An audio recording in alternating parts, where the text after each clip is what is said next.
தமிழ்நாட்டில் சென்னைக்கு அடுத்த கோவளத்தில் தென் மண்டல முதலமைச்சர்கள் மாநாடு நடைபெற்றது. இந்த ஜோனல் கவுன்சிலுடைய தலைவராக இருக்கக்கூடிய உள்துறை அமைச்சர் சேர்மன் என்றால் துணைத் தலைவராக முதலமைச்சர் செயல்பட்டார். தென் மாநிலங்களை சேர்ந்த முதலமைச்சர்கள் பங்கு கொண்டாங்க. பல்வேறு விஷயங்களை பற்றி பேசியிருக்கிறாங்க.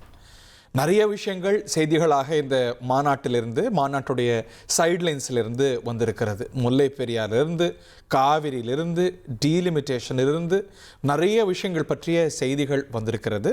இந்த மாநாடு சாதித்தது என்ன, முதலமைச்சருடைய நிலைப்பாடுகள் பற்றிய கேள்விகள்லாமும் எழுந்திருக்கு. விவாதிக்கலாம். நம்முடைய இணையக்கூடிய விருந்தர்கள் அரங்கத்தில் திரு சேயோன் அவர்கள் இணைகிறார். திராவிட முன்னேற்ற கழகத்தின் மீது உயிரே வைத்திருப்பவர். மற்றும் நம்மோடு மிஸ் சசிரேகா அவர்கள் இணைகிறாங்க. வெற்றி சசிரேகா சொல்லலாமா? அதே போல் நம்முடைய திரு ராஜா தமிழ்மாறன் அவர்கள் திராவிட முன்னேற்ற கழகத்தின் சார்பாக, டாக்டர் சுமன் ஸ்ரீராமன் அவர்களும் இணைகிறாரு. மேலும் விருந்தர்களும் கூட இன்னும் சற்று நேரத்தில் இணைய இருக்கிறாங்க. டீலிமிட்டேஷனில் 8 நாளைக்கு முன்னாடி ஒன்று சொன்னீங்க, இன்றைக்கி வேறு ஏதாவது சொல்கிறீங்களே மேடம்? முதலமைச்சர் என்ன சொல்லியிருக்காரு மாத்தி?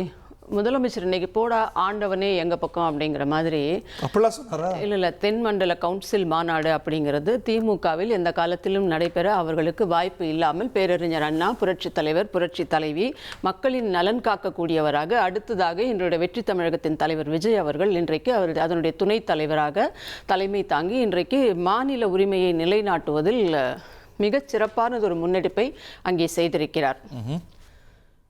அதன் அடிப்படையில் இவங்க சொல்கிற மாதிரி மாற்றிட்டாங்க, பல்ட்டி அடிச்சிட்டாங்க, இன்றைக்கி மாற்றி பேசுகிறாங்க, அதெல்லாம் எதுவும் கிடையாது. இந்த உள்துறை அமைச்சர் அவர்கள் முன்னிலையிலேயே மாநில வளர்ச்சிக்கான ஒரு கூட்டமாக, இன்னும் in addition to that then மாநில முதல்வர்கள் முன்னிலையில் இன்றைக்கு நமக்கு இருக்கக்கூடிய அந்த வாழ்வாதார ஜீவாதார பிரச்சனைகளாக இருக்கக்கூடிய பிரச்சனைகளை நான் அடித்தா தாங்க மாட்டேன், 4 நாள் தூங்க மாட்டேன்ற அவருடைய பாடல் வரிகளுக்கேற்ப அங்கே அடுத்த லைன்லாம் வேண்டாம், இது போதும்னு நினைக்கிறேன். அந்த அளவுக்கு ஆணித்தரமாக தன்னுடைய கருத்துக்களால் காவிரி இதெல்லாம் வெளியில சொல்றீங்கல்ல. போன வாரம் நீங்க சொன்ன நிலைப்பாடு ரொம்ப ஆணித்தரமானது. ஆனா இன்னைக்கு முதலமைச்சர் டீலிமிட்டேஷன்ல தமிழ்நாடு சட்டமன்றத்தில் அவர் நிறைவேற்றிய தீர்மானம், எல்லா கட்சி எம்பிக்களையும் கூட்டி அவர் நிறைவேற்றிய தீர்மானம், அதை பிரதிபலிச்சிருக்கிறார். அதுல என்ன மாற்று கருத்து இருக்கிறது? இப்போ அங்க போய் சண்டையெல்லாம் போட முடியாது. இது வளர்ச்சிக்கான இடமாக பேசக்கூடியது. இன் பிட்வீன் லைன்ஸ் நீங்க திமுக எப்போதுமே எதிர்கட்சியாக இருக்கும்போது அரசியல் செய்யாமல் அவியலா செய்வோம்னு இப்ப அவியல் அரசியலை செய்து கொண்டிருக்கிறீர்கள். இதை பொறுத்தவரை அந்த 7.18 ப்ரொபோர்ஷன்றது எந்த விகிதாச்சாரத்தின் அடிப்படையிலும் அது மாற்றப்படக்கூடாது. தமிழ்நாட்டின் உரிமை. அதே போல மக்கள் தொகையை குறைத்தோம் என்பதற்காக மாநிலங்கள் பாதிக்கப்படக்கூடாது. வலுவான மாநிலங்கள் கட்டமைக்கக்கூடிய வலுவான இந்தியாவாக இது இருக்க வேண்டும் என்ற கூட்டாட்சி தத்துவத்தை நிலைநிறுத்தும் வகையில் போன வாரம் நீங்க சொன்னது, 8 நாளைக்கு முன்னாடி சொன்னது, அதுக்கு முந்தின வாரம் நீங்க சொன்னது நோ டீலிமிட்டேஷன், 543 ஃப்ரீஸ் பண்ணிடுங்க, இதுக்கப்புறம் டீலிமிட்டேஷன் வேண்டாம், இதுக்கெல்லாம் மேலே பேசுறதுக்கு டைம் இருக்காது அப்படின்னு. ஆனா அதை இன்னும் நீங்க எதிரொலிக்கல. இன்றைய கவுன்சில் கூட்டத்துல, தென் மண்டல கவுன்சில் கூட்டத்தில் அது முதலமைச்சர் எதிரொலிக்கல. இல்லையே, எங்களுடைய அந்த நிலைப்பாட்டிற்கு லெஜிஸ்லேட்டிவ் அஷூரன்ஸ் கொடுங்க அப்படிங்கிறாரு. ஒரு உள்ளாட்சி பிரதிநிதித்துவம் குறையக்கூடாது, இந்த பர்சன்டேஜ் குறையக்கூடாதுங்கிறதுக்கு கொடுக்க சொல்றாங்க. அத அந்த உத்தரவாதம் கொடுக்க தயார்னு தோல்வி அடைந்த போது, அந்த பில் தோல்வி அடைந்த போது உள்துறை அமைச்சரே சொல்லிட்டாரு, கொடுக்க தயார்னு அப்பயே சொல்லிட்டாரு. அது பத்தாது, நோ டீலிமிட்டேஷன், இந்த 540 ஃப்ரீஸ் பண்ணுங்கன்னு அங்க சொன்னீங்க. ஆனா இன்னைக்கு முதலமைச்சர் அவரோட உரையில இது பத்தி பேசினதுல அந்த ரெஃபரன்ஸ் இல்ல, அந்த பொருள் இல்ல. பொருள் இருந்தா நீங்க சொல்லுங்க. அதுதான் நாங்க சொல்றது. இப்போவும் எங்களுடைய நோ டீலிமிட்டேஷன்ன்றதுல இருந்து எந்த இடத்திலும் நாங்கள் மாறிவிடவே இல்லை. அதற்கு எங்களுக்கு லெஜிஸ்லேட்டிவ் அஷூரன்ஸ் நீங்க கொடுங்க, எந்த விதத்திலும் இந்த ப்ரொபோர்ஷனை நாங்கள் குறைக்க மாட்டோம். ப்ரொபோர்ஷன் குறையிறது வேற, நோ டீலிமிட்டேஷன் வேற. நீங்க ப்ரொபோர்ஷன் குறையக்கூடாதுன்றீங்கல்ல, அது ஃபேர் டீலிமிட்டேஷன். ஆனா நீங்க போன வாரம் எடுத்த நிலைப்பாடு என்பது நோ டீலிமிட்டேஷன். ரெண்டுத்துக்கும் வித்தியாசம் இருக்கு. இத நீங்க இந்த அமௌண்ட்டை நீங்க சீஸ் பண்ணி அப்படியே வைக்க வேண்டும். 543 என்பதில் மாற்று கருத்து இல்லை. அதன் அடிப்படையில் இப்ப நம்ம 7.16 இருக்கா, உங்களுக்கு 7.23 வரும்ங்கறாரு. குறையாது, மாறா கூடும். 50% யூனிஃபார்மா வரும்போது நமக்கு கூட தான் கூடுங்கிறார். ஆனா நான் I am not judging it. போன வாரம் நீங்க சொன்னது என்பது இதெல்லாம் வேண்டாம், ஆணியே பிடுங்க வேண்டாம், நோ டீலிமிட்டேஷன். அதுல எங்களுக்கு எந்த நேரத்திலும் எந்த இடத்துல அப்படின்ற சட்ட அமைச்சர் வெளில வந்து சொல்லியிருக்காரு. வெளியில சொல்றது டிபேட்ல சொல்றதுல பிரச்சனை மேம். ஜோனல் கவுன்சில்ல உள்துறை அமைச்சர் முன்னாடி ஏன் சொல்லல? உள்துறை அமைச்சர் 1000 விஷயங்களை சொன்னாருங்க. அங்க அதுக்கு சொன்ன பின்னாடியும் கூட இவர் என்ன சொல்லியிருக்கோம், நாங்க எங்களுக்கு அதற்கான லெஜிஸ்லேட்டிவ் அஷூரன்ஸ் நீங்கள் தர தயாரா என்ற கேள்வி அவர் எழுப்பி இருக்கிறார். எங்களை பொறுத்தவரை தீர்மானமே போட்டாச்சு. அனைத்து கட்சி கூட்டம் கூட்டிட்டோம், தீர்மானம் போட்டுட்டோம். நாங்க இதனை அதை தொடர்பாக அதுதான் உள்ளார்த்தமே, அதுதான் அதனுடைய சாராம்சமும் அதுதான் இன்னைக்கு சொன்னது. இதுல நாங்க வெளியில வந்து இல்ல, நாங்க இல்லன்னு சொல்லலையே. சட்ட அமைச்சர் என்டாஸ் பண்றாரு வெளியில வந்து. அங்க பேசப்பட்டதும் அந்த விஷயங்கள் தான் பிரச்சனை இல்ல. இப்போ நம்முடைய நிலைப்பாட்டை தென் முதலமைச்சர்கள் முன்னாடி உள்துறை அமைச்சர் கிட்ட எதிரொலிக்கிற வாய்ப்பு. மத்த முதலமைச்சர்கள் அதை சொன்னாங்களா? டி.கே. சிவகுமார் அதை சொன்னாரா? இல்ல நம்ம வந்து ஃப்ரீஸ் பண்ணிடுங்க அப்படின்னு. அதை ஏன் தமிழ்நாடு முதலமைச்சர் சொன்னாங்க? இல்ல, எங்களோட நிலைப்பாடு அதுதான். அதை தான் பேசியிருக்காரு அவரு. நீங்க திமுக சொல்றதுக்காக இன் பிட்வீன் லைன்ஸ் நீங்க படிக்காதீங்க. அதுதான் எங்களுடைய லிமிட்டேஷன். எங்களுடைய எண்ணம் வந்து அதுதான். எங்களுடைய தீர்மானமும் அதுதான். இன்னைக்கு நாங்கள் வலியுறுத்தியதும் அதுதான். இதற்கான வாய்மொழி வார்த்தையாக இல்லாமல் அந்த லெஜிஸ்லேட்டிவ் அஷூரன்ஸை எல்லா விதத்திலும் நீங்கள் தர வேண்டும். 543 என்பது மாற்றப்படக்கூடாது. சொன்னாரு. அப்ப எப்ப செய்தாரா? செய்யணும் இல்ல. அவர் என்ன சொன்னாரு? அவர் என்ன சொன்னாரு? எனக்கு கொஞ்சம் டைம் கொடுங்க, நான் இத பில்லிலேயே சேர்த்துட்டு வரேன் அப்படின்னு சொன்னார். வரட்டும். ஆனா சேர்க்க டைம் கொடுக்கல. இந்த பில்லு பாஸ் ஆகல. இப்ப அடுத்த முறை ஆபீஸா கொண்டு வந்துருவாங்க. அன்னைக்கு சரி, இன்னைக்கு பல்டி எங்களை சொல்றீங்கல்ல, நாங்க பல்டிலாம் எல்லாரும் பல்டி அடிச்சாங்க. 543ன்றதுல எங்களுக்கு மாற்று கருத்தே கிடையாது. இன்னைக்கு இங்க என்ன தந்தி டிவில சொல்றோமோ அதேதான் நாளைக்கு நாளைக்கு எல்லா நாளும் 543 மாத்தாதீங்கன்றது ஒண்ணு. இங்க பாருங்க, இந்த எலெக்ஷன் நேரத்துல ஏப்ரல் 18 பிரச்சாரம் உச்சகட்டத்துல இருந்தபோது ஸ்டாலின் அவர்கள் எதுவுமே சொல்லப்படாத நகலை அவர் எரித்தார் அன்றைக்கு. சரியா? அதுக்கப்புறம் அன்னைக்கு கனிமொழி அது குறித்து பாராளுமன்றத்துல பேசினது. டிராஃப்ட் பத்தி அது எங்களுக்கு டேபிளுக்கு வரல. எதுவுமே இல்லாத நகலை அவர் நீங்க திமுக மாதிரி அரசியல் பண்ணாதீங்க. நான் எல்லாரும் மாதிரி அரசியல் பண்ணேன். அன்னைக்கு அவ்வளவு உச்சகட்ட சட்டமன்ற தேர்தல் பிரச்சாரத்தில் நகலை எரிச்சிங்கல்ல அன்னைக்கு நீங்க. அதில் தெளிவான விஷயங்கள் சொல்லப்படவில்லை. அரசியல் உத்தரவாதம், பாதுகாப்பு, சட்ட ரீதியான பாதுகாப்பு இல்லை, தெளிவாக இல்லை. இதெல்லாம் சொல்லி அன்னைக்கு எரிச்ச நீங்க, அதுக்கப்புறம் நாங்க இங்க கூட்டினோம் இல்லையா ஒரு அனைத்து கட்சி கூட்டம், அன்னைக்கு நீங்க ஏன் வரல? அன்னைக்கு வரல. அதுக்கப்புறம் என்ன பண்றீங்க? நாங்க சட்டமன்றத்தில் தீர்மானம் நிறைவேற்றின பின்னாடி மக்கள் முன்னாடி எங்கே அம்பலப்பட்டுப்பட போகிறோமோ என்று அன்னைக்கு நீங்க ஆதரிக்கிறீங்க. அன்னைக்கு என்ன பண்ணீங்க? நீங்க டிராஃப்டே வராத டேபிளுக்கே, என்னுடைய டேபிளுக்கே வரல, நான் ஏன் இதை பத்தி பேசணும், நான் ஏன் உங்க கூட்டத்துல வந்து கலந்துக்கணும்னு சொல்லிட்டு தீர்மானத்தை ஆதரிக்கிறீங்க. நீங்க இன்னைக்கு வேற மாதிரியான ஒரு ஃபேர் டிலிமிட்டேஷன் குறித்து வந்தால் பார்க்கலாம். நீங்க ஆதரிப்பீங்களா? No delimitation. No delimitation. there is no second thought in this. கட்டுப்படுத்துவதில் வெற்றி பெற்றதற்காக எந்த மாநிலத்தின் நாடாளுமன்ற பிரதிநிதித்துவமும் குறையாது என்ற சட்டப்பூர்வ உத்தரவாதத்தை ஒன்றிய அரசு வழங்க வேண்டும்னா அதோட பொருள் ஃபேர் டெலிமிட்டேஷன் இல்ல. அப்படி எங்களுக்கு அதுல அது எங்களுக்கு செகண்ட் கருத்து, இது முதல் கருத்து. செகண்ட் கருத்து நோ டிலிமிட்டேஷன்றதுல நாங்கள் தெளிவாகவும் உறுதியாக இருக்கோம். இல்ல ஹரி, இது கம்ப்ளீட் யூ டர்ன். அது அவங்க ஏத்துக்கலன்னா அது வேற விஷயம். But it's a complete you turn.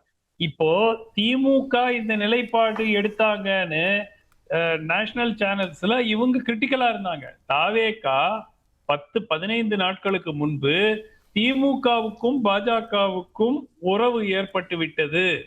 அதனாலதான் திமுக இந்த மாதிரி முதல்ல திமுக என்ன சொன்னாங்க? இதே 543 நோ டீலிமிட்டேஷன், அந்த பேப்பர் எல்லாம் எரிச்சு கிரிச்செல்லாம் ஒரு நாடகம் ஆடினாங்க. அப்புறம் இப்ப என்ன சொல்றாங்க? டீலிமிட்டேஷன் வந்து வீதாச்சாரம் மாறாத வகையில் நடந்தால் அதை வந்து அதுல என்ன பிரச்சனை இருக்குன்னு கேக்குறாங்க. தாவேகா என்ன பண்ணாங்க? அதே ஃபுட் ஸ்டெப்ஸ்ல ஃபாலோ பண்ணாங்க. நீங்க ஒரு வாரம் கழிச்சு உங்க ஸ்டாண்ட கிளீனா மாத்த போறீங்கன்னு தெரிஞ்சா ஏங்க சட்டப்பேரவையில இந்த மாதிரி ஒரு தீர்மானத்தை கொண்டு வந்தீங்க? இல்லங்க, அவங்க இப்பயே சொல்றாங்க. அமைச்சர் நிர்மல்குமார் வெளியில சொல்லிட்டாரா? டிவிகே உடைய ஐடி விங்ல அறிவிச்சிட்டாங்களா நோ டிலிமிட்டேஷன்? சொல்றதை விட நிர்மல்குமார் சொல்றதா மக்கள் நிர்மல்குமார் இல்ல அதுல ஒரு ஸ்ட்ராட்டஜிக் ஆம்பிகுவிட்டி இருக்கோ? அவங்க சொல்றத நம்ம தப்பா புரிஞ்சுக்கிறோமோ? அவங்க நோ டிலிமிட்டேஷன் தான் சொல்லிருக்காங்க, இது தப்பா புரிந்து கொள்ளப்படுதோ? தப்பா புரிந்து கொள்வதற்கு வாய்ப்பே கிடையாது. ஏன்னா திட்டவட்டமாக அவர்கள் ஒரே ஒரு வார்த்தை நோ குவெஸ்டின் ஆஃப் டீலிமிட்டேஷன் 543 ஒரு இடம் கூட மாற்றுவதற்கு நாங்கள் ஏற்றுக்கொள்ள மாட்டோம்னு சொல்லியிருந்தா முடிஞ்சு போயிருக்கோம். அதுதான் இந்த தீர்மானத்துல இருக்கு. கரெக்டா? அப்போ இப்ப வந்து விகிதாச்சாரம் என்று நீங்கள் கொண்டு வந்தாலே Fair அப்சல்யூட் delimitation. நம்பர் மாறப்போகிறது என்றதானே அர்த்தம். கரெக்ட். அப்ப எதுக்கு நீங்க பர்சன்டேஜ் கொண்டு வரணுங்க?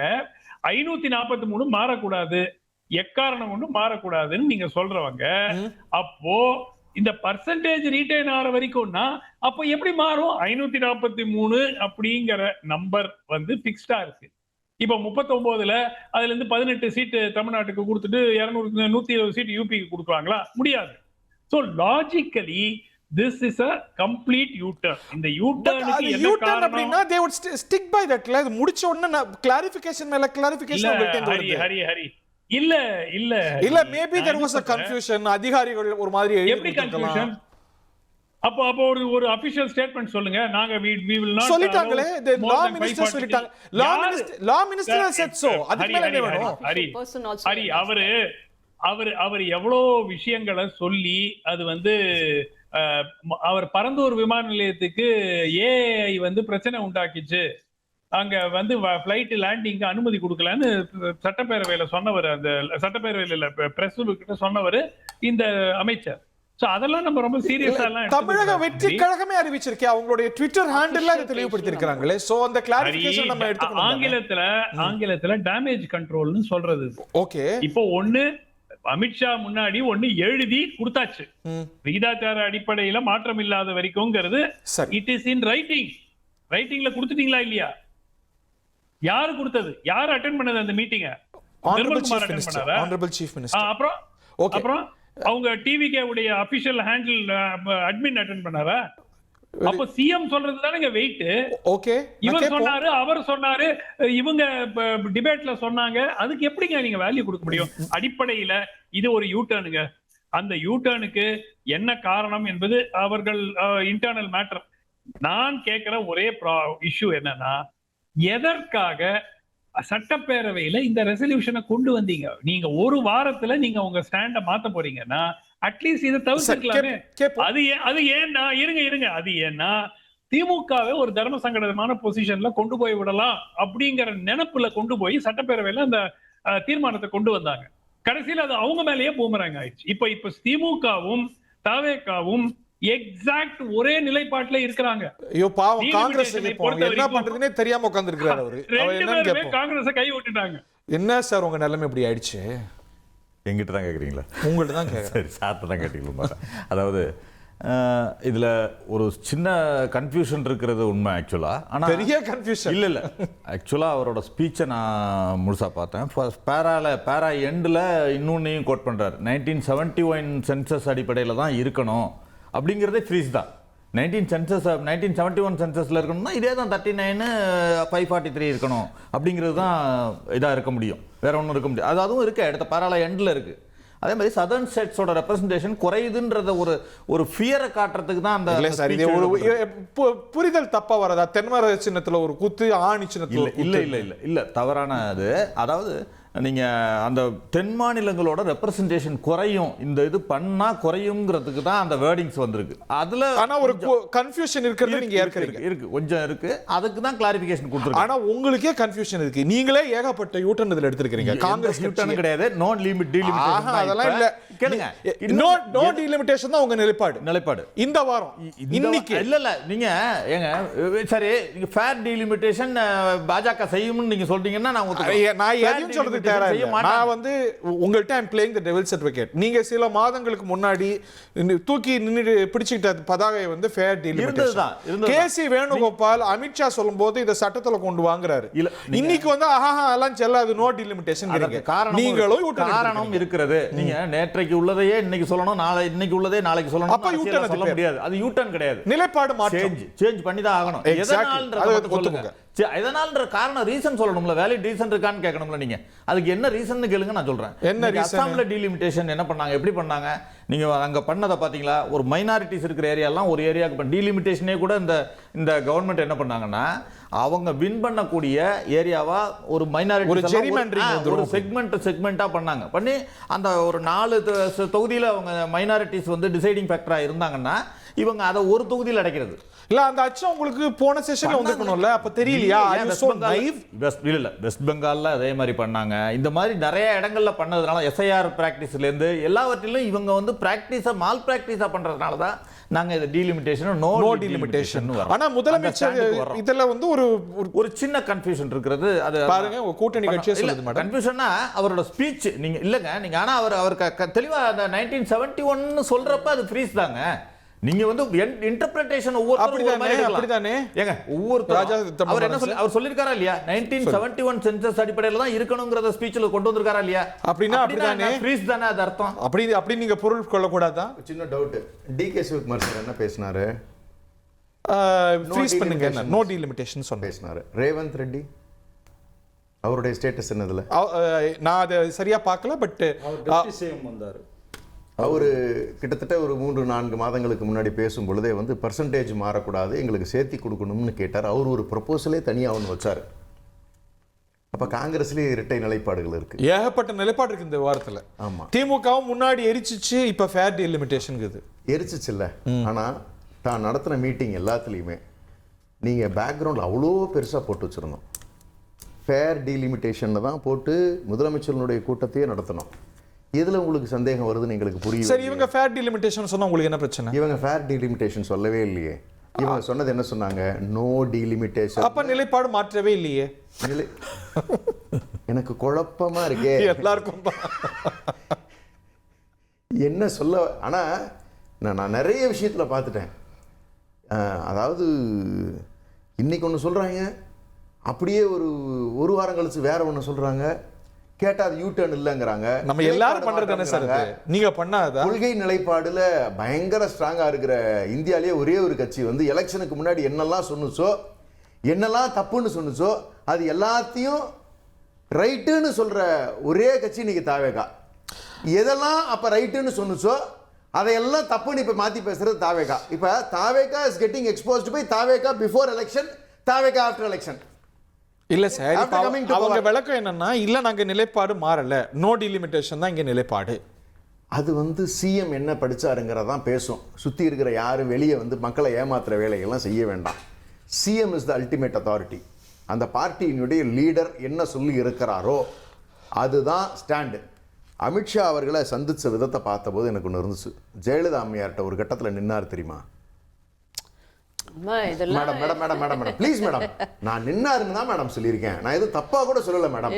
ஒரு பவ்யமா ஒரு மரியாதை, அது உங்க அம்மையாருக்கு நான் மரியாதை கொடுக்குறேன். உங்க முன்னாள் கட்சி தலைவர் தான் அவரு. நீங்க ஜெயலலிதா அம்மையாரோட ஃபாலோயர், நீங்க அப்ரிஷியேட் பண்ணுவீங்க அதெல்லாம். எல்லாருக்கும் முன்னாள் முதலமைச்சர். அதனால நீங்க அந்த அம்மையார் முன்னாடி நின்ன பவ்யத்தை மீண்டும் ஒரு முறை விஜய் அவர்களிடம், அவனுடைய முதலமைச்சர் அவர்களிடம் நேத்து தான் நான் பார்த்தேன். நீங்க பாடி லாங்குவேஜ் வெவ்வேறு வடிவங்கள்ல படிக்கலாம். இப்படி பார்க்கலாமா? மத்த எல்லாரும் முன்னாடியும் கால் மேல கால் போட்டு உட்கார்ந்த அமித்ஷா முதலமைச்சர் முன்னாடி உட்காரல. முதலமைச்சர் பார்த்து அவர் பயந்துட்டாருன்னு சொல்ல முடியுமா? I am not criticizing. Let's not go into that.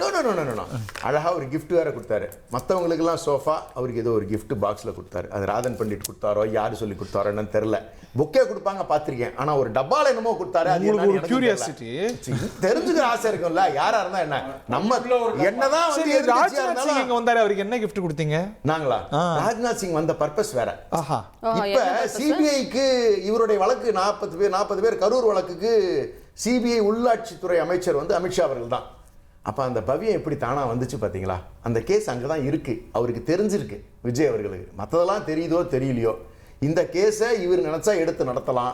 இவர் நினைச்சா பாக்குறது வைக்கிறதெல்லாம் நம்ம அரசியலாக்க முடியுமா? இன்னைக்கு தினந்தோறும் டெல்லியில உங்க மிஸ்ஸஸ் கனிமொழி நிதின் கட்கரியை பாக்குறாங்க. அதுக்கு ஒரு அரசியல் காரணம் கற்பிக்க சொல்லவா? இல்ல டாஸ்மாக் வழக்கு வந்த உடனே நித்தி ஆயோக்கு 4 வருஷம் இல்லாத அக்கறை உடனே திடீர்னு வந்து அங்க ஓடி போய் சந்திரபாபு நாயுடு அவர்களை பக்கத்துல நிக்க வச்சுட்டு பிரதமர் கிட்ட நமக்கு இந்தியும் தெரியாம அவருக்கு தமிழும் தெரியாம நமக்கு இங்கிலீஷும் வராம நம்ம என்ன பேசணும்? அத்தனை நாள் இல்லாத கடைசி நித்தி ஆயோக். அதே போல ராஜ்நாத் சிங் அவர்களை காயின் வெளியிடுறேன்னு கூப்பிட்டுட்டு உங்களுடைய முன்னாள் தலைவர் மண்டபம் அங்க போயிட்டு அந்த சமாதியில போய் நிக்க வைக்க வேண்டிய அவசியம்.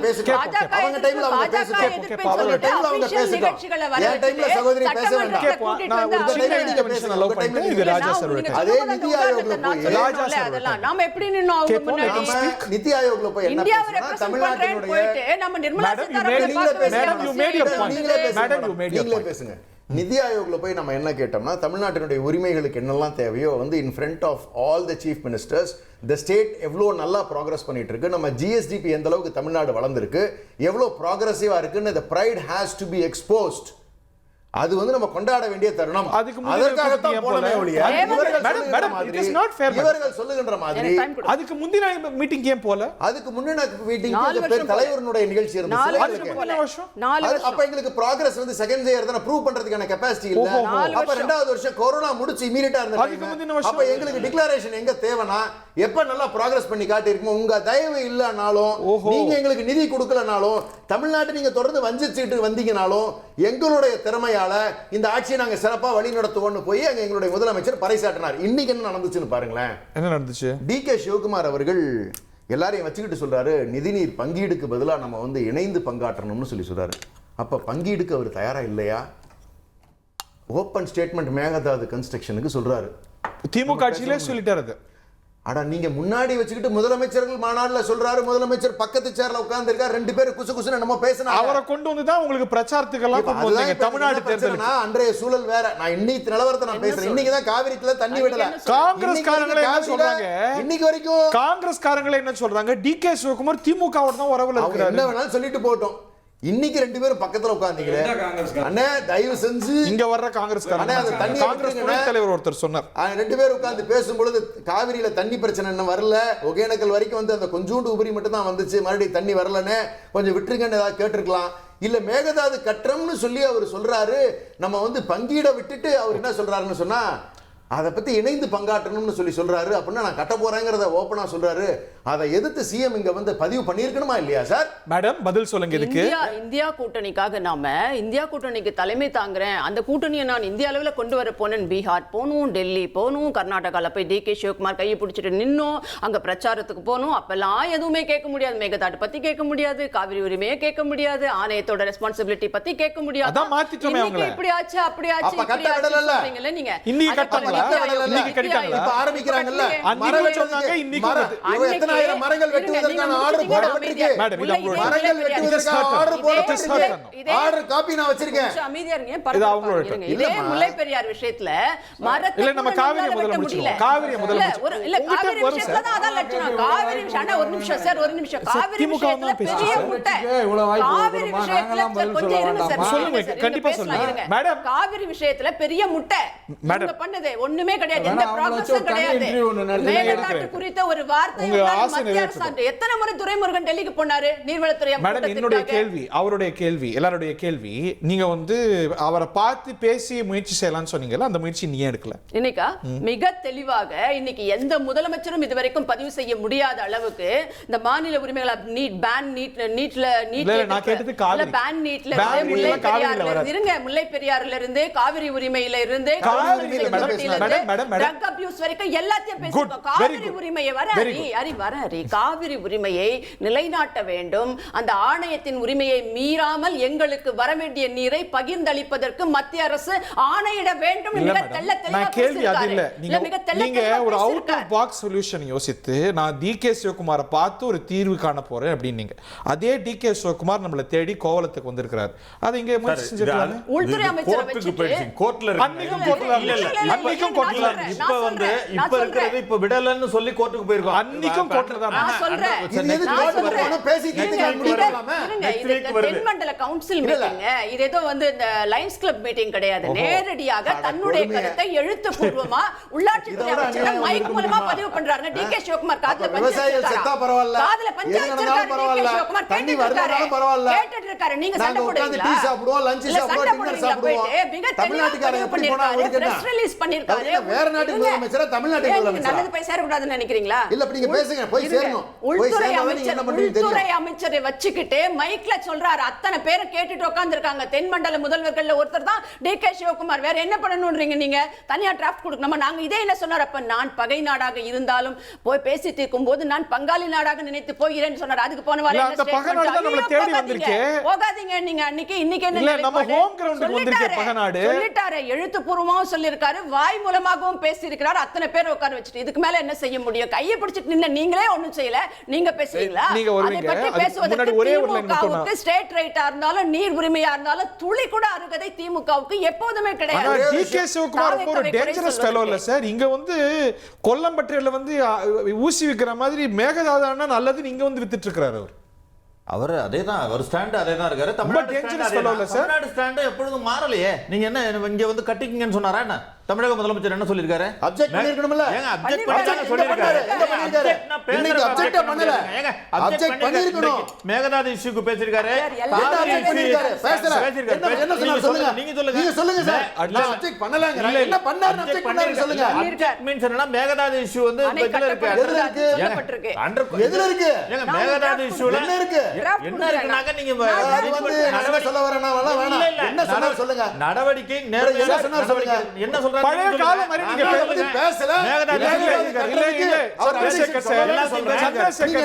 சந்திரசேகர் சார், நீங்க பழங்கால மாதிரி பார்க்க முடியாது. அங்கேயும் ஆட்சியில் இருக்கிறீங்க, இங்கேயும் ஆட்சியில் இருக்கிறீங்க. அது வேற இது வேற நீங்க அணுக முடியாது. as a party that sheds power in both the states, இன்னும் நீங்க பொறுப்பா உங்க தலைமை இதுல நியாயத்தின் பக்கம் நிக்கணும், வேடிக்கை பார்க்க கூடாது. இல்லையா? யார் வேடிக்கை பார்க்க கூடாது? ராகுல் காந்தி, மல்லிகார்ஜுன கார்கே, சோனியா காந்தி போன்றோர், மோடி, அமித்ஷா எல்லாம் வேடிக்கை பார்க்கலாமா? இல்ல என்கரேஜ் பண்ணலாமா? பாக்குறாங்கல்ல. யார் ஆட்சி பாக்குறாங்க? ஆட்சியில அதிகாரத்துல இருக்கிறவங்க பண்ணணுமா, எடுத்து பண்ணணுமா? அங்க ஆட்சியில இருந்து நமக்கு பிரச்சனை கொடுக்கறேன்னு சொல்றது டிகே சிவகுமார். பக்கத்துல கேரளால வந்து புதுசா அணகட்டி புதுசா பிரச்சனை ஏற்படுத்துறது காங்கிரஸ் ஆட்சி. நான் காங்கிரஸ்காரன், நான் வந்து எனக்கு டிகே சிவகுமாரே ஃப்ரெண்டா இருந்தா கூட நான் சொல்லி கேட்பாருன்னு சொன்னா நான் பண்ண முடியுமா? ராகுல் காந்தி சொன்னா கேட்க யார் சொன்னாலும் கேட்க முடியாது. ஏன்னா அது கான்ஸ்டிடியூஷனல் படி சொல்ல முடியுமா அவரு? இல்ல அப்படி சொல்லி what DK Sivakumar is doing is unconstitutional. No it is unconstitutional. Our unconstitutional பண்றாருன்னா இதுதான் தேசிய தலைமை வேடிக்கை பார்க்குமா? சென்ட்ரல் கவர்மெண்ட் பார்க்கணும். அதன் பேர் தான் நேஷனல் பார்ட்டியா? சென்ட்ரல் கவர்மெண்ட்டும் கோர்ட்டையும் பார்க்கணும். அதுதான் பண்ணணும். நேஷனல் பார்ட்டி என்ன பண்ணுச்சு? your party is in power. Sir 3500 your party is in power. 3500 cusecs இப்ப தண்ணி விடணும்னு சொன்னப்பவே எடியூரப்பா போய் அணைய முற்றுகை பண்றாங்க. அத கேட்க மாட்டேன்றீங்க நீங்க பிஜேபி. கேப்போம் Kaveri, the timely implementation of the Supreme Court's judgment and the decision of the Kaveri Water Management Authority remains essential. வேற என்ன வேணும்? நான் பெருசா படிக்க தயாரா இருக்கேன். உங்களுக்கு டிராஃப்ட் வேணா நீங்க ஜெராக்ஸ் கொடுங்க. முதல் சுற்று யாரும் தலையிடாதீங்க. அனகடிட்டர் காங்கிரஸ் வந்து குழப்பத்தில் இருக்கான்னு கேட்டீங்க. அவங்க நிலைமை ரொம்ப பரிதாபமாக இருக்குது. சட்டசபையிலே அமைச்சர்கள் அடுத்த பிரதமர் விஜய் வர வேண்டும், விஜய் தான் அடுத்த பிரதமர்னு சொல்லக்குள்ள அதை வந்து 2 காங்கிரஸ் அமைச்சர்கள் கைத்தட்டி ரசிக்கிறாங்க. அப்போ 2019 பாராளுமன்ற தேர்தலில் முதலாக காங்கிரஸே அறிவிக்க தயங்கிய போது திராவிட முன்னேற்ற கழகத்தினுடைய தலைவர் திரு முத்துவேல் கருணாநிதி ஸ்டாலின் ராகுல் காந்தி தான் எங்களுடைய பிரதமர் வேட்பாளர் என்று அறிவித்த எங்களுடைய கூட்டணியை விட்டு 2 மந்திரி பதவிகளுக்காக ஓடிய காங்கிரஸுக்கு சரியான தண்டனை சட்டசபையில் கிடைச்சிடுச்சு. அதிலே அவங்க கைகட்டி வேடிக்கை பார்த்தவங்க மேகதாது பிரச்சனையிலும் காவேரி பிரச்சனையிலும் எப்படி அவங்க வந்து தமிழ்நாட்டுக்கு சார்பா பேசுறாங்க. முதல் சுற்றுன்னு சொல்லிட்டேன். எந்த கட்சி சார்பா பேசுறீங்க சொல்லுங்க. முதல் சுற்றுன்னு சொல்லிட்டேன். முதல் சுற்றுனா பேசாதீங்க. நீங்க பேசாதீங்க. அசெம்பிளில போய் பேசுங்க. நீங்க பேசாதீங்க. முதல் சுற்றுன்னு சொல்றேன். குறுக்க பேசாதீங்கன்னு சொல்றேன்ல. நீங்க எந்த கட்சி சார்பா பேசுறீங்க? நீங்க எந்த கட்சி சார்பா பேசுறீங்க? நீங்க எந்த கட்சி சார்பா பேசுறீங்க? நீங்க மந்திரி பதவிக்காக ஓடுனாங்கன்றீங்க. எந்த மந்திரி பதவிக்காக யார் ஓடுனாங்க? 2 மந்திரி பதவிக்கு ஓடுன காங்கிரஸ் திமுக ஓடுறதெல்லாம் தெரியாது. பிரதமர் வேட்பாளர் விஜய் ஜம்ப் பண்ணிருக்கீங்க. அந்த 2 மந்திரி காங்கிரஸை சேர்ந்த மந்திரி கைகட்டி ரசிக்கக்குள்ள ராகுல் காந்தியோட மனநிலை என்னவா இருந்திருக்கும்? எங்க மனநிலை எங்களுக்கு தெரியுங்க. ராகுல் காந்தி மனநிலையை பத்தி நீங்க பேசுறீங்க. தப்புங்க. அன்னைக்கு நைட் தூக்கம்ல கவுன்சில் பத்தி பேசுறதுனா பத்தி பேசுங்க. துரோகத்தின் தண்டனையை காங்கிரஸ் அனுமதித்தது. அவர் எந்த கட்சி சார்பா பேசுறாரு சொல்லிட்டு பேசுங்க. துரோகத்தோட தண்டனையை காங்கிரஸ் திமுக மேல உயிரே வச்சிருக்கிறவர் நானே வச்சிட்டேங்க. துரோகத்தோட தண்டனையை காங்கிரஸ் சட்டசபையில அனுமதிச்சதெல்லாம் தெரியும். இல்ல அவரோட பாயிண்ட் பாருங்களேன். நான் உங்க பாயிண்ட் தான் முன்னெடுத்து துரோகத்தோட தண்டனையை காங்கிரஸ் சட்டசபையில அனுபவிச்சிட்டு அப்புறம் நீங்க அவங்கள்ட்ட மேகதாதுலி காவேரி இஷ்யூல எப்படி நியாயத்தை இல்ல மேடம் இல்ல மேடம் கேக்குறோம் சொல்லுங்க. இல்ல அதுல அவங்களுடைய தப்பு ஒண்ணும் இல்ல. இல்ல தப்பெல்லாம் இல்ல. அதுல வந்து தெளிவுபடுத்தி கொடுங்க. நாங்க எங்க தலைவர் நான் வந்து திமுக தெளிவுபடுத்தி கொடுங்க. யார் பிரதமர் கருணாநிதி ஸ்டாலின் தெளிவுபடுத்தி கொடுங்க. allow me அமைச்சர்கள் நடத்துடுங்க. அண்ணே தயவு செஞ்சு நடத்துடுங்க நிகழ்ச்சியை. மேடம் பிரதமர் வேட்பாளர் விஜய் அப்படின்னு அமைச்சர் சொல்றாரு, அது எப்படி எடுத்துக்க? ஒரு கட்சியும் தன்னுடைய தலைவர் வந்து உச்சபட்ச பதவியை அடைய வேண்டும்ன்றது எல்லாரும் பேசத்தான் செய்யணும். உரிமை, எங்களோட உரிமை அது. நாங்க ஆசைப்படுறதுல என்ன தப்பு இருக்கு? எங்களோட உரிமை. எல்லாரும் தான் சொல்லுவாங்க இவங்களுக்கு உயரம் இல்லைன்னு சொல்லிட்டாங்க இவங்க, அதனால அதை பேச தேவையில்லை. இவங்களுக்கு உயரம் இல்லைன்னு சொல்லிட்டாங்க, அவங்க உயரம் இருக்குதுன்னு நினைக்கிறாங்க, பேசட்டும், அதை பத்தி ஒண்ணும் இல்லை. ஆனா ராகுல் காந்தி அவர்களை பிரதமர் வேட்பாளராக அறிவிச்சதை அவங்க ஆதரவு அர்ஜுனாவும் ஆதரிச்சு தான் பேசியிருக்காரு. பிரதமர் வேட்பாளராக ராகுல் காந்தி அடுத்த பிரதமராக வரணும். ராகுல்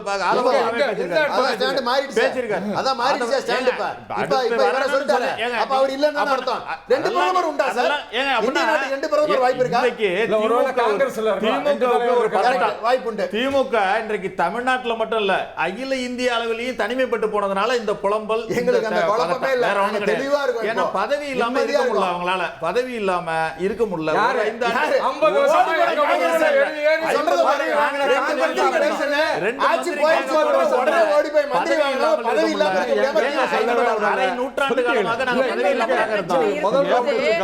மத்திய அமைச்சர் பதவிக்காக நீங்கள் அங்கே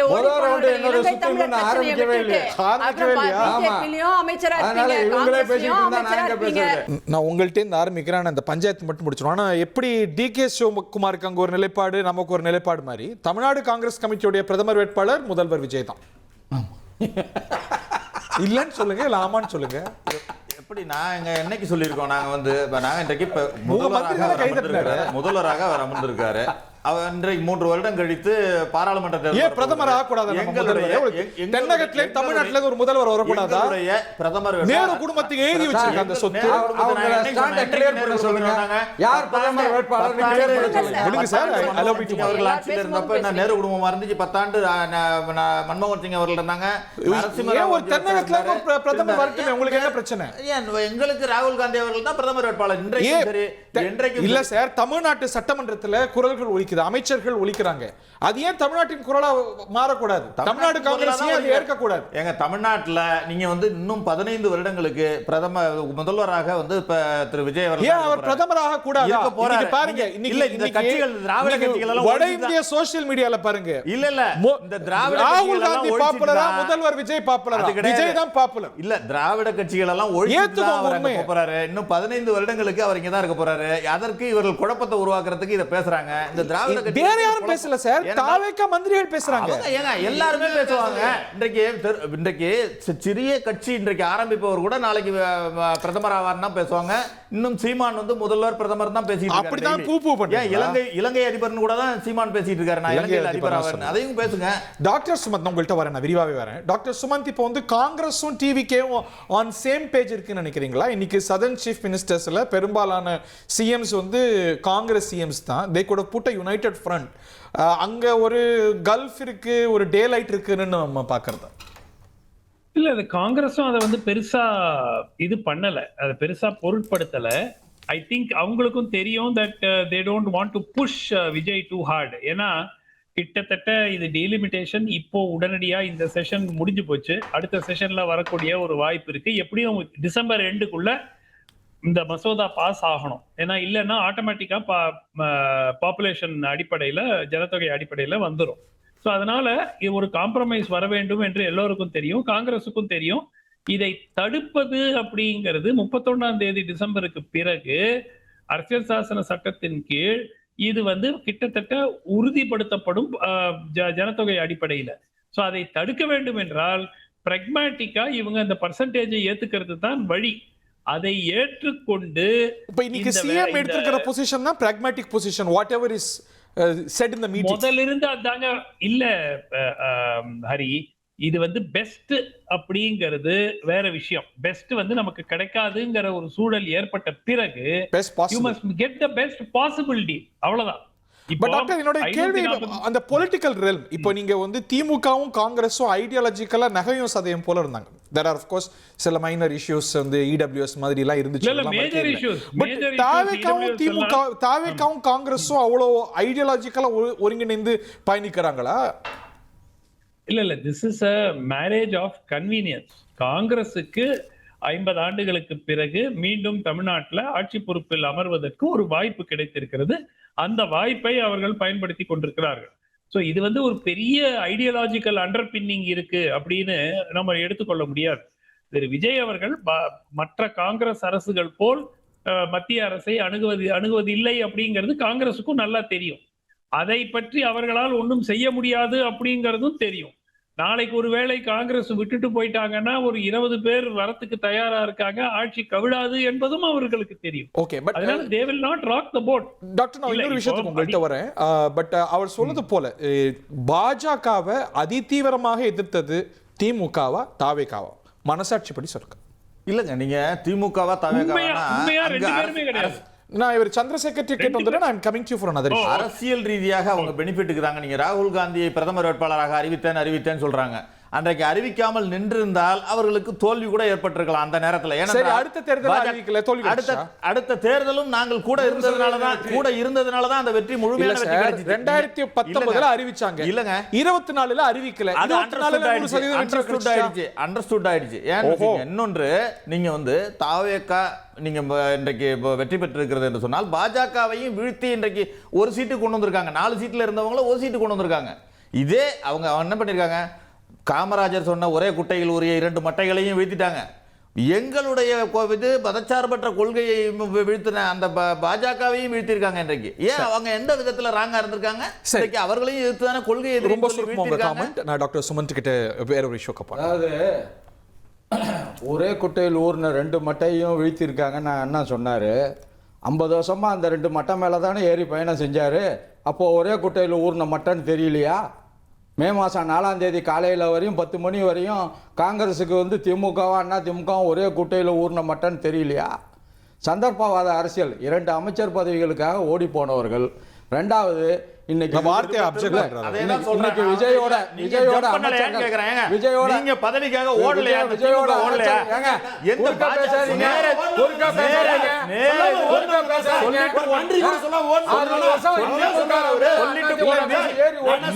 அவர் சொல்லணும். அவங்களால உங்களுக்கு பயன், உங்களால வாஜ்பாய் சொல்லிட்டு தான் யூபி இல்ல சார். வாஜ்பாய் மந்திரி சபையில முழுமையா 5 ஆண்டுகள் இருந்து, வாஜ்பாய் மந்திரி சபையில முழுமையா 5 ஆண்டுகள் இருந்து, அப்புறம் மன்மோகன் சிங் மந்திரி சபையிலே முழுமையா 5 ஆண்டுகள் இருந்து ஓடி போனாங்க. 10 ஆண்டு இருந்தாங்க மன்மோகன் சிங் மந்திரி சபையில. எப்படி ஜம்ப் பண்ணலையா? இவங்களோட காங்கிரஸ்ல நம்ம வந்து கூட்டணியில நின்னு எம்பிக்கெல்லாம் ஜெயிச்சோம். அங்க பிஜேபி ஆட்சி தான் அமைஞ்சிச்சு.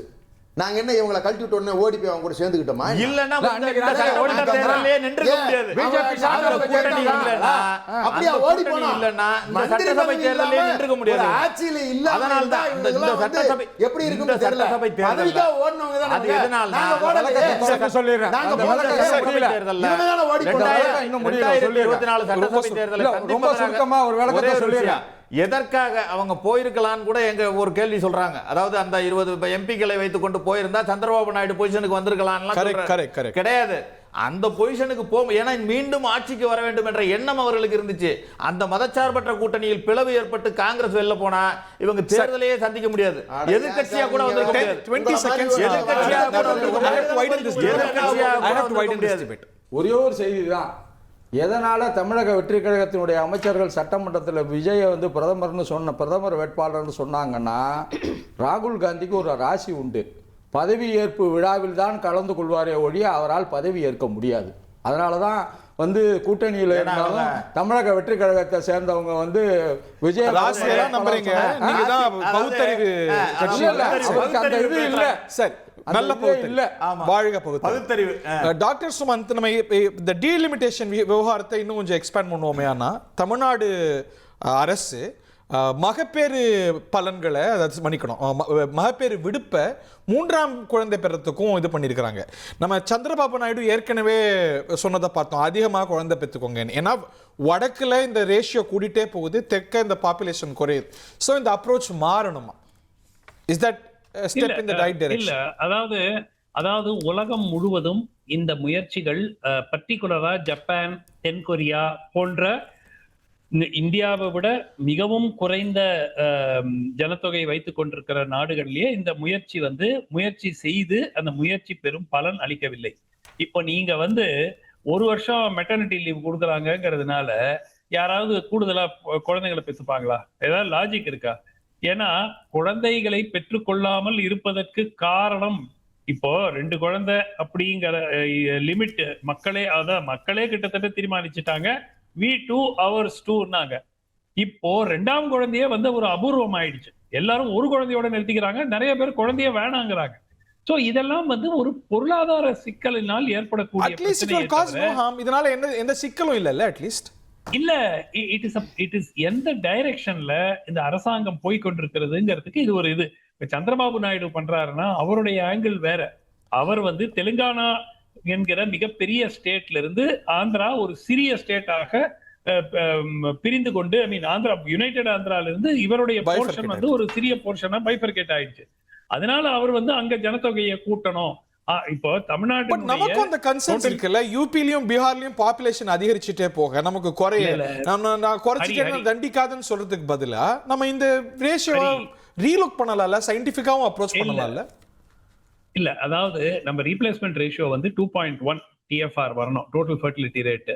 இப்போ நம்ம கிட்ட இருக்கிற ஃபெர்டிலிட்டி ரேட் 1.3 1.4. அதன் காரணம் என்ன? இன்னைக்கு எல்கேஜில ஒரு குழந்தைய சேர்க்கணும்னா 1 லட்சம் ரூபாய் ஒரு வருஷத்துக்கு ஃபீஸ் கேட்கறாங்க. ஒரு குழந்தையை கல்லூரி முடித்து அவன் ஒரு வேலை கிடைத்து அவன் போவதற்குள் குறைந்தது ஒரு சராசரி ஒரு பிரைவேட் இன்ஸ்டிடியூஷன் மூலமா படிக்க வைக்கிறாங்கன்னா 60 லட்சம் 70 லட்சம் 1 கோடி ரூபாய் செலவாகுது. அதனால தான் வந்து மக்கள் என்ன முடிவு எடுக்கிறாங்க, சரி நமக்கு ஒரு குழந்தை இருந்தாலும் அந்த குழந்தைக்கு நம்ம பெஸ்ட் கொடுக்கணும். அதனாலதான் அவங்க 2வது குழந்தை 3வது குழந்தை அரசாங்கம் வந்து நீங்க லீவ் நிறைய கொடுக்கறாங்க. முதலமைச்சரோட அறிவிப்பு எப்படி பாக்குறீங்க? இது தேவையில்லாதது நினைக்கிறீங்களா? அதனால எந்த பாதிப்பு இல்லையா குறைஞ்சபட்சம்? இல்ல, இது பாதிப்பு இல்லைன்னு நான் சொல்ல மாட்டேன் ஹரி. ஏன்னா முதல்ல வந்து இத்தனை ஆண்டு காலம் நம்ம என்ன பண்ணோம், இப்ப எதுக்காக நீங்க அது பண்றீங்க? 3வது குழந்தை தமிழர் ஏன்னா யூபி பீகார்ல நிறைய ஆயிருவாங்க, அது ஒரு லாஜிக் இருக்கா? எஜுகேஷன் லெவல், கல்வி உடைய அளவுகோல் அதிகரிக்க ஜனத்தொகை எண்ணிக்கை குறைகிறது. இது அன்சைன்டிஃபிக்னா சைனா மாதிரி நாடுகள்லாம் அதிகமா குழந்தை பெத்துக்கோங்கறாங்க, அதை இன்சென்டிவைஸ் பண்றாங்க. Is that unscientific? இல்ல ஹரி, சிங்கப்பூர்ல சொல்றாங்க. இல்ல, ஒரு நிமிஷம் ஹரி, நீங்க சைனாவை எடுத்துக்கங்க, சிங்கப்பூர் எடுத்துக்கங்க, கொரியாவை எடுத்துக்கங்க, ஜப்பான் எடுத்துக்கங்க. எங்கு இத்தகைய முயற்சிகள் வெற்றி பெற்றிருக்கின்றன? Societal change Hari, societal change. பெருசா டிராஸ்டிக்கா இது மாத்திட்டீங்க, இதனால என்ன ஹார்ம் கேக்க? இல்ல, ஹார்ம் அப்படிங்கிறது வந்து இப்ப தமிழ்நாட்டில் எடுக்கப்படுற இந்த முடிவுக்கு காரணம் என்ன என்றால், அதிக அளவுல தமிழ்நாட்டுல இருங்க அதிக அளவு தமிழ்நாட்டுல இருக்கணும், இல்லாட்டி யூபி பீகார்காரங்க வந்துருவாங்க அப்படிங்கிற ஒரு காரணத்தை வைத்துக்கொண்டு நம்ம பாப்புலேஷனை இல்ல, இது ரொம்ப அதீதமா பார்க்கணுமா? ஒரு பேசிக் டிசிஷன் இல்ல, இருங்க ஹரி, ஒரு செகண்ட் நேரத்தை நான் பகிரணும். சுருக்கமா ஒரே ஒரு சொன்ன பதில் சொல்லணும்ல. as Indians நம்ம யோசிச்சோம்னா இந்தியா வந்து population will grow for another 25 to 30 years. Absolute நம்பர்ஸ்ல சைனா ஏற்கனவே சுருங்க தொடங்கி விட்டது. அதனால அவங்க பண்றாங்க. நீங்க சவுத் இந்தியான்னு எடுத்துக்கிட்டா நாம சுருங்க தொடங்கிட்டோம். This is about Tamil Nadu. நம்ம இத பத்தி பேசிட்டு இருக்கோம். இது கொடுத்தது ரைட் ஆர் ராங்ன்றது கேள்வி. மேடம் நீங்க சொல்லுங்க. இந்த TFR டோட்டல் ஃபெர்டிலிட்டி ரேட் அவர் இந்தியாக்குலாம் போயிட்டாரு. ஜப்பான்ல கொடுக்குறாங்க. எஸ் ஆஃப் கோர்ஸ் சவுத் கொரியால பண்றாங்க. அவங்க வந்து அதுக்காக நிறைய சம் பில்லியன்ஸ் அவங்க எல்லாம் ஸ்பெண்ட் பண்றாங்க. That is different. நம்மள பொறுத்த வரைக்கும் நாம ஏன் கொடுத்து இது ஒரு விஷனரி பாலிசி தான். இது இல்ல எந்த மாற்று கருத்தும் எனக்கு கிடையாது. TFR பொறுத்த வரைக்கும் நமக்கு வந்து 1.4ல இருந்து இருக்க வேண்டியது 2.1 or 2.2 சம்திங். நாம் இருவர் நமக்கு இருவர் அப்படின்றது அது அந்த 70-80 காலகட்டத்தில் சரியா இருந்தது. இன்னைக்கு நாம ரேஷியோவை ரொம்பவே குறைச்சிட்டோம். இதை 3வது குழந்தைக்கு, அதுவும் கவர்மெண்ட் ஸ்டாஃப்க்கு மாத்திரம் தான் 3வது இஃப் தே கேன் டூ, அது இருந்தால் தேர்ட் பிரெக்னன்சி இருந்தா இந்த இது வந்து இந்த தேர்ட் டெலிவரிக்கு அப்புறம் இது அப்ளிகபிள் ஆகுது. இது எல்லாருக்கும் கிடையாது. அந்த விமன் ஸ்டாஃப்ன்றது ஒரு 30% கூட கிடையாது கவர்மெண்ட்ல. ஈவன் 33% நம்ம ரிசர்வேஷன் கேட்டுட்டு இருக்கோம். கவர்மெண்ட் ஸ்டாஃப்க்கும் அதுக்கும் கீழே தான் அவங்க இருக்காங்க. அதனால எந்த பாதிப்பும் கிடையாது. அப்படியே இருந்தாலும் ஓராண்டு விடுப்பு கொடுக்கறதுனால அந்த இடத்திற்கு இன்னொரு கன்சாலிடேட் ஸ்டாஃப் இல்ல இன்னொரு இளைஞரோ வேலை இல்லாமல் இருக்கக்கூடியவர்கள் அமர்த்தப்படுவார்கள். இன்னொன்னு, இதனால லாஸ்ன்ற பேச்சுக்கே இடமே கிடையாது. ஏன்னா நாம ஒரு மேசிவ் அமௌண்ட் இதுக்காக நம்ம அலோகேட் பண்ணியிருக்கோம். இந்த பட்ஜெட்ல கூட வந்து பாத்தீங்கன்னா பப்ளிக் ஹெல்த் அண்ட் ஃபேமிலி வெல்ஃபேர்ல பாத்தீங்கன்னா கிட்டத்தட்ட 19,000 கோடி 18,993 கோடி ஒதுக்கி இருக்கிறோம். அதனால இதுல எந்த பாதிப்புக்கும் இடம் கிடையாது. நாம இந்த TFR வந்து உயர்த்த வேண்டும். as per தமிழ்நாடு 2026 படி இன்னும் இது வந்து இன்னும் 15 இருந்து 20 ஆண்டுகளிலேயே ஒன்லி ஏஜ்டு தான் நம்மகிட்ட இருப்பாங்க. யங்ஸ்டர்ஸ் அந்த வேலை வாய்ப்புக்கானவர்கள், யங்ஸ்டர்ஸ் So, ஒரு தொலைநோக்கு திட்டத்தோட தொடக்கம் தான் இதெல்லாம் நமக்கு ஆளே இருக்காது. இந்த ஸ்கார்சிட்டி நிமிஷம், இந்த ஸ்கார்சிட்டி நமக்கு 15ல இருந்து 20 வருஷத்துலயே நமக்கு இருக்கும். வெறும் நம்ம வந்து ரிட்டையர்மெண்ட் அலவன்சஸ் தான் கொடுத்துட்டு இருப்போமே தவிர அந்த இடத்துல யங்ஸ்டர்ஸை ஃபில் பண்றதுக்கு நமக்கு இடமே இருக்காம போகக்கூடிய அந்த பற்றாக்குறை வரும். அதற்கான ஒரு சிறு முயற்சியாக விஷனரியா தான் இதை எடுத்திருக்குமே தவிர இதுல லாபம் நஷ்டம் கணக்கெல்லாம் ஒண்ணுமே கிடையாது. இந்தியனா பார்க்கல, தமிழர்கள் மட்டும் அப்படின்னு யூபிக்காரங்க வந்துருவாங்க, பீகார்காரங்க வந்துருவாங்க. அப்படி சந்திரபாபு நாயுடு பார்க்கலாம், நாம பார்க்க கூடாது. அதுதான் அது சந்திரபாபு நாயுடு செஞ்சாலும் அதுதான், நம்ம செஞ்சாலும் அதுதான். தப்பு தான். ஓகே, நம்ம தப்பு சரின்னு பார்க்கும்போது வேறு சில விஷயங்களும் இந்த விவாதத்தோட கவனத்தை இருக்குது. முல்லை பெரியார்ல நீங்களே அணை கட்டுங்கன்னு புதுசா ஒரு கணக்கு சொல்றாரு பக்கத்து மாநில முதலமைச்சர். அது ஒண்ணா பிளஸ் எல்லாருக்கும் கார் கொடுக்கறது எம்எல்ஏக்களுக்கு, நமக்கெல்லாம் இல்லை, எம்எல்ஏக்களுக்கு கார் கொடுக்கறதும் கூட இணையவாசிகள் எல்லாம் வாய்விளக்க வச்சிருக்கிறது. வாய்விளக்கணுமா, நம்ம அதை ஆதரிக்கணுமா? திரு சந்திரசேகர் கிட்டேருந்து ஆரம்பிக்கணும்னு நினைக்கிறேன். உங்க காங்கிரஸ் முதலமைச்சர்கள்லாம் ஏதாவது ஒரு ஏழரையை கூட்டுவாங்கல்ல. இப்போ ஒரு பக்கம் DK சிவகுமார் வந்து மேகதா தானே தமிழ்நாட்டுக்கு நல்லது அப்படின்னு நீங்க ஒண்ணு கதை விடுறாருன்னா, சதீஷன் வந்து முல்லை பெரியாரை நீங்களே கட்டுங்கிறார். நல்லா இருக்குன்னு உச்ச நீதிமன்றம் உறுதி செஞ்ச அணைய ஏதாவது பிரச்சனையை கூட்டுவாங்களா? நீங்க நல்ல விஷயங்களே பேச மாட்டீங்கன்னு நினைக்கிறேன். முதல்ல அது முடிவெடுத்துக்கிட்டே இன்னைக்கு உட்காந்துருக்கீங்கன்னு நினைக்கிறேன். இன்றைக்கு சதர்ன் ஸ்டேட் கவுன்சிலில் தமிழக முதலமைச்சர் பேசினதுல பல விஷயங்கள் இருக்கு, நல்ல விஷயங்கள் இருக்கு. எதை பத்தியுமே நீங்க விவாதிக்கல. முதல்ல நல்லதெல்லாம் வாழ்க சார், ரெண்டு செய்திகள் பிரச்சனை சொல்லிட்டு அப்புறமா நான் சொல்றேன். ஏன்னா இது வந்து 1956 ஆக்ட் படி தான் அந்த சதர்ன் ஸ்டேட் கவுன்சில் மட்டும் கிடையாது, இந்தியாவில் ஜோனல் கவுன்சில்ஸ் எல்லாம் ஸ்டேட் கவுன்சில்ஸ் ஒவ்வொரு நார்தர்ன் ஸ்டேட், ஈஸ்டர்ன் ஸ்டேட்ஸ்னு போட்டிருந்தோம். அதுக்கப்புறம் 1971ல் நார்த் ஈஸ்டர்ன் ஸ்டேட்ஸ் கவுன்சில்னு ஒவ்வொருத்தனுக்கு ரீஜனல் வைஸ், ஏன்னா மொழிவாரி மாநிலங்கள் பிரிச்ச பிறகு அந்த ரீஜனலா ஒரு அந்த அவங்களுக்குள்ள ஒரு ரீஜனல் கோஆபரேஷன் இருக்கணும்ங்கிறதுக்கு வந்தாங்களா? பிரச்சனை உருவாக்குறதுக்கு பிரச்சனைகள் எல்லா இடத்துலயும் பக்கத்துல வாய்க்கால் வரப்பு பிரச்சனை, இதுல இருந்து பஞ்சாயத்து இல்ல சார், முடிச்சு போன பிரச்சனையே எழுப்பாங்க இல்லாம இருக்காதுங்க. இல்ல சார், முல்லை பெரியார் அணை பலமா இருக்கா? அது நல்லா இருக்கா? அது ஏங்க அது பண்ணி இடிச்சு வேற கட்டுவாங்கறாரு. அது சிஎம் பேசினதை சொல்லணும்ல. நீங்க 182 அடியாக உயர்த்தணும்ன்றதுக்கு பேசிருக்காரா இல்லையா? கரெக்ட்டா சொல்லிருக்காரு. சிஎம் பேசினாரா இல்லையா? கரெக்ட்டா சொல்லுங்க. அத சொல்ல பாசிட்டிவ் சொல்லுவோமேன்னு கேக்குறேன். அவங்க தாவேக அரசு அதுல நிலைப்பாடு எடுத்துக்கறனா நல்லா இருக்கிற அணைய அவர்கள் அது இப்ப சொன்னாங்களா? இன்னைக்கு தாவேக அரசு 3 மாசத்துக்கு முன்னாடியே சொன்னாங்களா? பொன்னடி இருந்த கம்யூனிஸ்ட் அரசு இப்ப புது அரசு சொல்லிருக்கு. முன்பு இருந்த கம்யூனிஸ்ட் அரசாங்கம் 10 வருஷம் இருந்துச்சு, அப்ப சொல்லலையான்னு கேளுங்க. சொன்னாங்க. எந்த அரசாக இருந்தாலும் அந்த மாநிலத்துக்கு அவர்கள் ஒரு கோரிக்கையை வச்சு பேசுறாங்க. ஆனால் லீகல் படி பண்ண முடியுமா அப்படிங்கிற கேள்வியை தான் முன்வைக்கணும். சரி, அந்த மாநிலத்துல எம்பி ஆகிற காந்தி குடும்பத்தார் என்ன சொல்றாங்க? நான் ஒரே ஒரு விஷயத்தை சொல்லிடுறேன். கர்நாடகாவுக்கும் அவங்களுக்கும் சம்பந்தம் இல்ல. கேரளால எம்பி ஆகிறாங்க பிரியங்கா காந்தி. இத பேசிட்டு தான் இத கண்டிப்பாங்களா இருக்கேன். நான் இத பேசிட்டு தான் அப்புறம் சொல்லணும்னு இருக்கேன். இன்றைக்கு சதர்ன் கவுன்சில் வந்து இங்க சென்னையில நடந்திருக்கு. இன்றைக்கு வலுவா பல விஷயங்களை தமிழக முதல்வர் பேசியிருக்காரு. 3 செய்திகள். ஒன்று வந்து தமிழ்நாட்டுக்கான செய்தி, 2வது சென்ட்ரல் கவர்மெண்ட்டுக்கான கோரிக்கை, 3வது இந்த 3 ட்ரையாங்கிள், இந்த 3-4 மாநிலங்களுக்கான பிரச்சனைகள், இது 3ஐயும் எடுத்து அவர் பேசியிருக்காரு.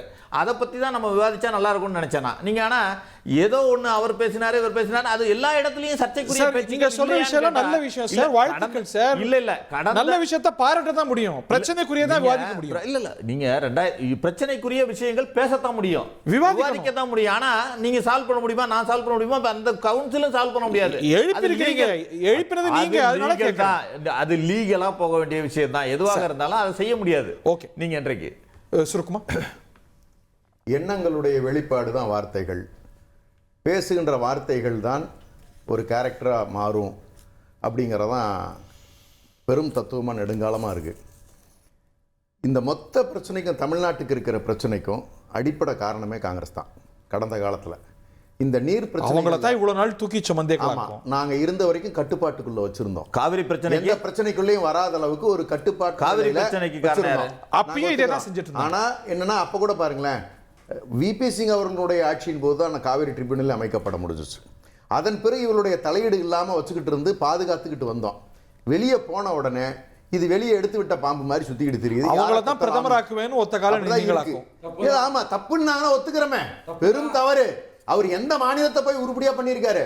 போற மாநிலங்கள்லாம் அந்த மாநிலத்துல இருக்கிற கூட்டணி கட்சிகளை தோக்கடிக்கிறதுக்கு மட்டும் தான் அவர் போயிட்டே இருக்காரு. பிஜேபி இப்ப இவங்களுடைய நிலை அப்படிதான். போறதுக்கு முடிவு பிஜேபியே பண்ணிட்டாங்க. வந்து கேட்டீங்க பிஜேபி வின் பண்ண வைப்பாங்க. பிஜேபி ஏன் சர்வைவ் ஆகுதுன்னு நான் சொல்றேன். ஏன்னா ராகுல் காந்தியினுடைய செயல்பாடு பலவீனம்.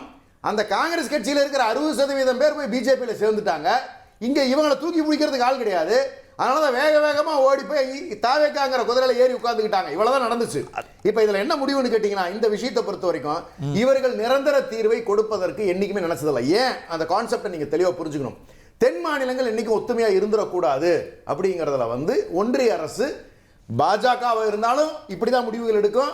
நிரந்தர தீர்வை தமிழ்நாட்டுக்கு கொடுத்துறாது. காங்கிரஸா இருந்தாலும் நிரந்தர தீர்வை தமிழ்நாட்டுக்கு கொடுத்துறாது. ஏன்னா இந்த 4 மாநிலங்களும் ஒன்று சேர்ந்து சார் நான் பேசுறேன் சார், விடுங்க சார். சார் உங்க கருத்தை நீங்க பேசிட்டீங்க, எங்க கருத்தை நான் பதிவு செய்ய விடுங்க. இல்ல தவறான தகவலை பதிவு பண்ண கூடாது. 74 காவிரி ஏங்க கொஞ்சம் இருங்க சார், இருங்க சார், நான் பேச விடுங்க சார். ஒரு கருத்தை பதிவு பண்ண விடுங்க சார், ஒரு கருத்தை பதிவு பண்ண விடுங்க சார். எல்லா பிரச்சனையும் செஞ்சு வச்சு நல்ல போலேட்ட வந்து பேச விடுங்க. காவிரி பிரச்சனையோட மூலம் என்ன? அந்த 74 வழக்கை வாபஸ் வாங்குறாங்க. கொஞ்சம் இருங்க ஐயா, அத சொல்லுங்க. இந்திரா காந்தி அம்மையார் ஏமாத்துன வரலாறு தான் பேசணுமா? ஏன் அந்த எதனால ஏமாந்தீங்க அவங்க?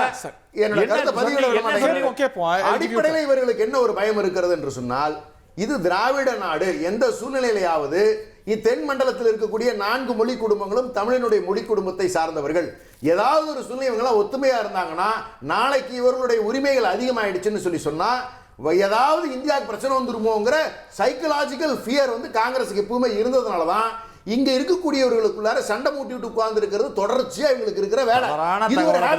அதையே பிஜேபி கண்டினியூ பண்ணுது அப்படிங்கறது எங்களுடைய ஸ்டாண்ட். அவங்க பாருங்க எந்த பிரச்சனையும் தீர்த்து வைக்க மாட்டாங்க. இவங்களை கேட்டா என்னமாங்க, பிஜேபி கேளுங்க, பிஜேபி கேட்டு பாருங்க, ஏன் காங்கிரஸ் கேளுங்க, காங்கிரஸ் ஆளுது இல்லமாங்க. 2 பேரும் உட்கார்ந்து பிரச்சனை கொடுங்க, பிரச்சனையை தீர்த்து வைங்க தமிழ்நாட்டுக்குன்னா அது நடக்கவே நடக்காது. ஏன்னா இவருடைய எண்ணத்தில் தவறு இருக்கிறது. நான் அதான் ஒரே ஒரு கேள்வி கேட்டேன். கர்நாடகால திமுக அமைப்பு இருக்குல்ல, என்னைக்காவது மேகதாதுவுக்கு எதிர்ப்பா குரல் கொடுத்திருக்காங்க இல்லையா? எங்க ஸ்டாண்ட் கிளியர் சார், எங்க ஸ்டாண்ட் கிளியர் சார், கர்நாடகால எங்க ஸ்டாண்ட் கிளியர் சார். திமுக அமைப்பு அவங்கள அறிக்கையெல்லாம் கொடுத்தாங்க சார். அவங்களுடைய ஆர்ப்பாட்டமே நடத்திருக்காங்க சார். ஆர்ப்பாட்டமே நடத்திருக்காங்க சார். தமிழ்நாட்டுக்கு ஆதரவா சொல்றீங்க? நான் சொல்றது திராவிட முன்னேற்ற கழக கட்சி தன்னுடைய நிலைப்பாட்டை அறிக்கையாகவே தெரிவித்திருக்கிறது. தமிழ்நாட்டுக்கு ஆதரவா நிலைப்பாடு, தமிழ்நாட்டுக்கு ஆதரவு நிலையில அறிக்கையா கொடுத்திருக்காங்க. மாநிலத்துடைய தலைவர் கொடுத்திருக்காரு. காங்கிரஸ்க்கு எதுக்காக எலெக்ஷனுக்கு முன்னாடி அந்த எக்ஸாம் 11th ஹவர்ல ஒரு எம்பி கேட்டதை விட அதிகமான எம்எல்ஏ சீட்டு இன்னைக்கு உங்களுக்கு ஆகலன்னு நீங்க என்ன வேணா பேசுறீங்க. இந்த நிலைப்பாடு தான் நீங்கள் ஒரு நிமிஷம் தமிழக உரிமைக்கு திமுக எப்போதுமே எதிரானது. இன்னொன்னு நீட்டை பத்தி பேசுனீங்கல்ல, நீட்டை வச்சே தானே ஆட்சிக்கு வந்தீங்க.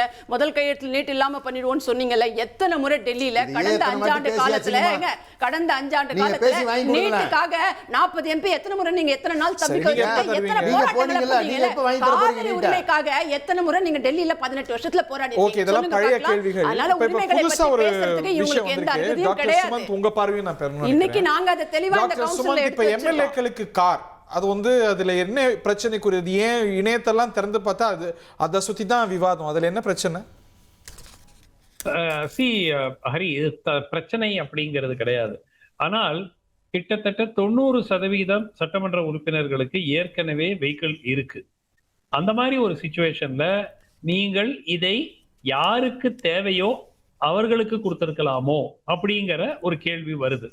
2வது, பயங்கர நிதி நெருக்கடியில இருக்கு, 1 லட்சம் கோடி பாரோ பண்ணிட்டாங்க, திமுக 5 வருஷம் குட்டிச்சவர் பண்ணிட்டாங்கன்னு எல்லாம் சொல்லிட்டு 1,72,000 கோடி நான் பாரோ பண்ண போறேன்னு சொல்றதே, அதை நீங்கள் இது வந்து மொத்தமா ஒரு 5 ஆண்டுகளுக்கு ஒரு 200 கோடி ரூபாய் வரும் செலவு. 200 கோடிங்கிறது நம்ம அரசுக்கு ஒண்ணுமே கிடையாது. எக்ஸாக்ட்லி கொடுக்கலாம். No, the point is not that Hari. The point is எங்க ஒரு ரிக்குவயர்மெண்ட் இருக்கோ. அந்த எம்எல்ஏஸ் பேசுனாங்கல்ல நேத்து, அதுக்கப்புறம் எப்படி அவங்க வந்து அம்பலப்பட்டு விட்டாங்க. இல்ல டிஃபெண்டர் வச்சவரு, அப்புறம் இன்னொருத்தருக்கு வந்து மெர்சிடிஸ் பென்ஸ் ஒரு கார் ஒன்னு இருக்கு, அவரு வந்து அவரும் எக்ஸ்போஸ் ஆனாங்க. இந்த மாதிரி மக்கள் இன்னைக்கு நீங்க சராசரி மக்களை போய் கேள்வி கேட்டீங்கன்னா இதை அவர்கள் வரவேற்கவில்லை. அதுதான் உண்மை. வரவேற்க மாட்டாங்க. இப்ப நீங்க சிங்கப்பூர் போன்ற நாடுகள்ல பாத்தீங்கன்னா இந்த நாட்டுடைய அமைச்சர்களை அவங்களுடைய சேலரிஸை டாப் சிஇஓஸ் ஒரு மிக உயரிய கம்பெனியோட சிஇஓக்கு நிகரா வச்சிருப்பாங்க. Because the incentive to be non-corrupt will be high. You will have the best talent. இன்னைக்கு மந்திரிகளுக்கு எம்எல்ஏக்களுக்கு செலவு அதிகம். இருங்க, நான் வரேன், அந்த பாயிண்ட்டுக்கு தான் வரேன். நீங்க அது 75,000 ரூபாய் அலவன்ஸ் கொடுத்தீங்க இல்லையா, தாராளமா கொடுங்க. இல்ல அதை 1.5 லட்சமா கூட ஆக்குங்க. அவர்களுக்கு இப்ப நான் என்னுடைய அப்ஜெக்ஷன் வந்து அரசாங்கமே வண்டி வாங்கி கொடுக்கும், அரசாங்கமே வந்து அதை நிர்வகிக்கும், அரசாங்கமே எல்லாம் செய்யுங்கிற போது நிச்சயமாக அது வந்து கூடுதலாக இப்போ அரசுக்கு தேவையில்லாத வேலைன்னு பாக்குறீங்க. This is not the job of the government. ஏற்கனவே ஆயிரக்கணக்கான வண்டிகள் ஓடிட்டு இருக்கு. நான் என்ன சொல்றேன், உங்களுக்கு அவர்களுக்கு டிரான்ஸ்போர்ட் இருக்கணும், கரெக்டா? நிச்சயமா யாருமே அதை வந்து மறுக்க மாட்டாங்க. அவங்க கம்ஃபர்டபுளா போய் அவங்க கான்ஸ்டிட்யூன்சில அவங்க மக்களை சந்திக்கணும், அது எல்லாத்துக்கும் தேவை. அரசாங்கமே வாங்கி கொடுக்கணும்னு என்ன, வாட் இஸ் த லாஜிக்? சரி, எல்லா எம்எல்ஏக்களுக்கும் 15 லட்சம் ரூபாய், நீங்க உங்களுக்கு விருப்பப்பட்ட காரை நீங்க வாங்கிக்கங்க, நீங்க என்ன வேணா பண்ணிக்கங்க, உங்களுக்கு அலவன்ஸ் இவ்வளவு கொடுத்துருவோம். இது அரசு வேலையான்னு கேக்குறேன். கேட்போம் மேடம். பலமுறை உங்களுக்கு கருத்து இருக்கா மேடம்? எஸ். பலமுறை அமைச்சராக இருந்தவர், ஒரு சீனியர் அமைச்சராக இருக்கக்கூடிய அண்ணன் KN நேரு போன்றவர்களே எனக்கு டோல் பாஸ் இன்னொன்னு கொடுங்க அப்படின்னு கேட்குறாங்க. அதனால வந்து இது அரசு வந்து அவர்களுக்கு விருப்பத்தின் அடிப்படையில் டிஃபெண்டர் இருக்கிறவங்க எல்லாம் வேற மாதிரி பேசுறாங்களா? இல்ல, அவர் எனக்கு கல்லூரி காலத்துல எனக்கு கார் கிடையாது, அதனால என்னுடைய காதலை கருணையுள்ளத்தோடு கொடுக்குறீங்க, நன்றின்னு சொல்லியிருக்காரு. இதை முதல்ல கேட்டவர் விசிகாவை சேர்ந்தவர், சட்டமன்ற உறுப்பினர். இந்த கருணை அடிப்படையில் விஷயங்களை அரசு சில விஷயங்களை இருக்கு சார். அதான் சார் நான் சொல்றேன் சார், யாரு கேட்டாங்க இதை அப்படின்னு அது சொல்றேன். இன்னைக்கு சட்டமன்றத்துல பாத்தீங்களான்றதுனால நான் விசிகா காரர் முதல்ல இதை எழுப்பினார்னு சொல்றேன். கருணை அடிப்படையில் அரசு விரும்பி இதை செய்கின்றது. அரசுக்கு வந்து இந்த மாதிரியான ஒரு உரிமைகள் கூட இருக்கக்கூடாதா? இதுக்கு முன்னாடி அப்படின்னா பல சமயங்களில் இவர்கள் சம்பளமே பல மடங்கு உயர்த்தப்பட்டது. இது எப்போதுமே வந்து கேள்விக்குரியதாக இருக்கிறது. அது தேவையற்ற கேள்வி, தேவையற்றது. எல்லாருக்குமே கருத்து இருக்கு. நான் உங்கள்கிட்ட விரிவா வரேன். கன்சிடரபிள் தான். என்ன ஒரு நிமிஷம் பேசுறேன். எனக்கு ஒரு டவுட்டு, கடந்த ஜனநாயகன் பட ரிலீஸ்ல வந்த வருவாயை வச்சு அவருக்கு இது வாங்கி தராரா, இல்ல ஊரா மூட்டு நெய்ய வடை சுடுற ஹேபிட்னு ஒன்று சொன்னாங்கல்ல, அது மாதிரி அரசுல இருக்கிற பணத்தை எடுத்து கொடுக்க போறாரா? சின்ன டவுட்.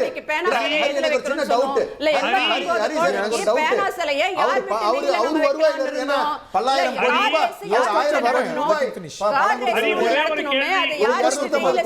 வருமானம் பெறும்.